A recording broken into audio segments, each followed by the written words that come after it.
Hello மக்களே, மீன் கடைக்கு போயிட்டு வந்தாச்சு. மீன் வாங்கியாச்சு. என்ன மீன் பார்த்துருவோமா? சரிங்களா, நம்ம ஃபேவரெட்டு மீன் சாளை மீன்.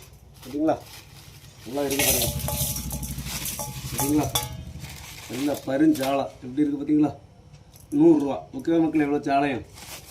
அப்புறம் பார்த்தீங்கன்னா நெத்தலி மீன் பார்த்தீங்களா, நெத்தலி மீன் 50 ரூபா.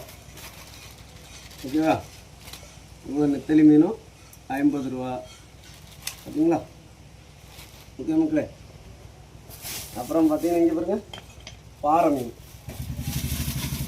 கொஞ்சம் லாபம். சரிங்களா, இவ்வளோ பாறை மீன் 50 ரூபா தான். சரிங்களா, ஓகேவா? இவ்வளோ பாறை மீன் 50 ரூபா தான். இது 100 ரூபா, இது 50 ரூபா, இது 50 ரூபா. மொத்தம் 200 ரூபாய் மீன் வாங்கியிருக்கேன். ஓகே மக்களே, உங்கள் ஊரில் இந்த அமௌண்ட்டில் மீன் வாங்கிக்கலாமான்னு கமெண்ட்டில் சொல்லுங்கள். பிடிச்சா லைக் பண்ணுங்கள், சப்போர்ட் பண்ணுங்கள், சப்ஸ்கிரைப் பண்ணுங்கள். பாய்.